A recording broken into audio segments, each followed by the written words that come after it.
ವೀಕ್ಷಕರೇ, ದೇವಿ ಕೃಪಾ ಚಾನಲ್ಗೆ ನಿಮಗೆಲ್ಲ ಸುಸ್ವಾಗತ. ನಾಳೆ ಮಾರ್ಚ್ 8ನೇ ತಾರೀಕು, ನಾಳೆ 8 ರಾಶಿಯವರಿಗೆ ಮೂಟೆ ಮೂಟೆ ದುಡ್ಡು ಸಿಗುತ್ತದೆ. ಬಂಗಾರದ ದಿನಗಳು ಆರಂಭವಾಗಲಿದೆ. ಅದು ಯಾವ್ಯಾವ ರಾಶಿಗೆ ಅಂತ ನೋಡೋಣ ಬನ್ನಿ. ಅದಕ್ಕೆ ಮುಂಚೆ ದಯವಿಟ್ಟು ನನ್ನ ಚಾನಲ್ ಲೈಕ್ ಮಾಡಿ, ಶೇರ್ ಮಾಡಿ, ಸಬ್ಸ್ಕ್ರೈಬ್ ಮಾಡಿ, ಹಾಗೆ ಫಾಲೋ ಮಾಡೋದನ್ನ ಮರಿಬಿಡಿ ಫ್ರೆಂಡ್ಸ್. ಬನ್ನಿ ನೋಡುವ. ಮೊದಲನೇದಾಗಿ ನಾಳೆ ಮಾರ್ಚ್ 8ನೇ ತಾರೀಕು ಭಾನುವಾರ ಬರುತ್ತೆ. ನಾಳೆ 8 ರಾಶಿಯವರಿಗೆ ಮೂಟೆ ಮೂಟೆ ದುಡ್ಡು ಆ ಸೂರ್ಯದೇವನ ಕೃಪಾ ಆಶೀರ್ವಾದದಿಂದ ಅವರಿಗೆ ಬರಲಿದೆ. ಬಂಗಾರದ ದಿನಗಳು ಆರಂಭವಾಗಲಿದೆ.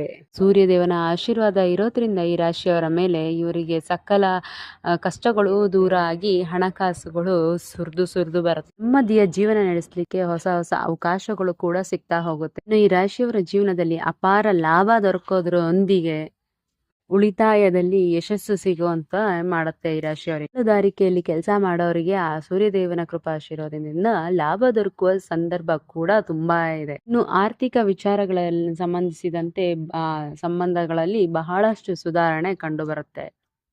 ವ್ಯಾಪಾರ ವ್ಯವಹಾರ ಮಾಡ್ತಿರೋರು ಹೊಸ ಅವಕಾಶಗಳನ್ನ ಕಂಡುಕೊಳ್ತಾರೆ. ಹೊಸ ಹೊಸ ಅವಕಾಶಗಳು ದೊರಕುವ ಸಾಧ್ಯತೆ ತುಂಬಾ ಇದೆ ಅಂತ ಹೇಳಲಾಗುತ್ತೆ. ನೀವು ಈ ಒಂದು ಸಂದರ್ಭದಲ್ಲಿ ಪದವಿ ಪ್ರತೀಕ್ಷೆ ನಾಯಕತ್ವ ಗುಣಗಳಲ್ಲಿ ವೃತ್ತಿಯನ್ನ ಹೊಂದುತ್ತೀರಾ ಅಂತ ಹೇಳ್ಬಹುದು. ಸಾಕಷ್ಟು ವಿಶೇಷ ಯಶಸ್ಸು ದೊರಕುವ ಸಾಧ್ಯತೆ ಇದ್ದ ಮೇಲೆ ಪ್ರಭಾವ ಹಾಗೂ ಬಲವಾದ ಸ್ಥಾನವನ್ನ ಗಳಿಸಲು ತಮ್ಮ ಅವಕಾಶಗಳು ದೊರಕುತ್ತೆ. ಸಮಯದಿಂದ ಬಡ್ತಿ ಅಥವಾ ಖ್ಯಾತಿಗೋಸ್ಕರ ಕಾಯ್ತಿರೋರಿಗೆ ಈ ಸಮಯ ಹೇಳಿ ಮಾಡಿಸಿದ್ದು ಅವರು ನಿರೀಕ್ಷೆ ಮಾಡಿದಂತೆ ಅವರಿಗೆ ಪ್ರತಿಫಲ ಸಿಗಲಿದೆ. ರಾಶಿಯವರಿಗೆ ಈ ಸಮಯದಲ್ಲಿ ಸಕಾರಾತ್ಮಕ ಫಲಿತಾಂಶ ದೊರಕುವ ಯೋಗ ಕೂಡ ಇದೆ ಅಂತ ಹೇಳ್ಬಹುದು.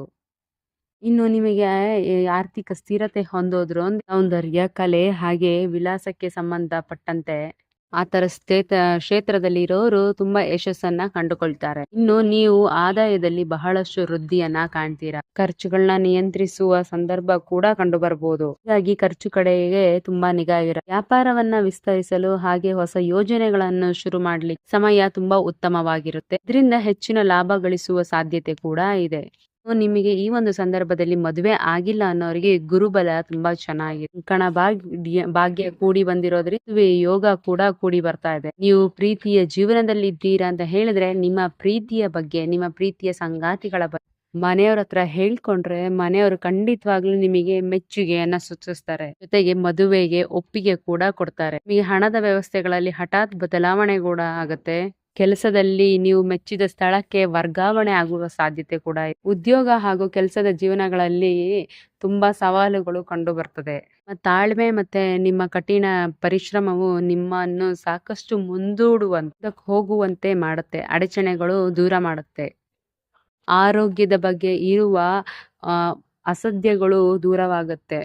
ಆರ್ಥಿಕ ಜೀವನದಲ್ಲಿ ಸಮಸ್ಯೆಗಳು ದೂರ ಆಗಿ ಶಿಕ್ಷಣಕ್ಕೆ ಸಂಬಂಧಿಸಿದಂತೆ ಯಾವುದೇ ನಿರ್ಧಾರಗಳು ತಗೊಂಡ್ರು ನಿಮಗೆ ಲಾಭದ ನಿರ್ಧಾರಗಳಾಗಿರುತ್ತೆ. ಸಾಧ್ಯವಾದಷ್ಟು ಆರೋಗ್ಯದ ಕಡೆಗೆ ಗಮನ ಕೊಡಿ. ಇಲ್ಲವಾದ ಗಂಟಲು ಅಥವಾ ಕಿವಿ ಸಂಬಂಧಿಸಿದ ಆರೋಗ್ಯ ಸಮಸ್ಯೆಗಳು ಕಂಡುಬರುವ ಎಲ್ಲಾ ಲಕ್ಷಣ ಕೂಡ ಕಂಡು ಬರ್ತದೆ. ನೀವು ವಾಹನ ಚಲಾಯಿಸುವಾಗ ಸಾಧ್ಯವಾದಷ್ಟು ಜಾಗೃತವಾಗಿರಿ. ಇನ್ನು ನಿಮ್ಮ ಮಗುವಿನ ಆರೋಗ್ಯ ಸಮಸ್ಯೆ ಬಗ್ಗೆ ಗಮನ ಕೊಡಿ. ಅಷ್ಟು ಜನರು ಬಡ್ತಿ ಮತ್ತೆ ಲಾಭವನ್ನ ಪಡೆಯುವ ಯೋಗ ಕೂಡ ಕಂಡುಕೊಳ್ತಾ ಇದ್ದಾರೆ. ಇಷ್ಟೆಲ್ಲ ಲಾಭ ಮತ್ತೆ ಅದೃಷ್ಟ ಪಡಿತಿರುವಂತಹ ಅದೃಷ್ಟವಂತ ರಾಶಿಗಳು ಯಾವುದು ಅಂತ ಹೇಳಿ, ವೃಶ್ಚಿಕ ರಾಶಿ, ಧನು ರಾಶಿ, ಮೀನ ರಾಶಿ, ಕಟಕ ರಾಶಿ, ತುಲಾ ರಾಶಿ, ವೃಷಭ ರಾಶಿ, ಮಿಥುನ ರಾಶಿ, ಕನ್ಯಾ ರಾಶಿ. ಇವುಗಳಲ್ಲಿ ನಿಮ್ಮ ರಾಶಿ ಇದ್ರೂ ಕೂಡ ಇಲ್ಲ ಅಂದ್ರೂ ಕೂಡ ಭಕ್ತಿಯಿಂದ ಓಂ ನಮ ಸೂರ್ಯ ನಾರಾಯಣಾಯ ಅಂತ ಕಮೆಂಟ್ ಮಾಡಿ, ಹಾಗೆ ಸೂರ್ಯದೇವನಿಗೋಸ್ಕರ ಒಂದು ಲೈಕ್ ಮಾಡಿ.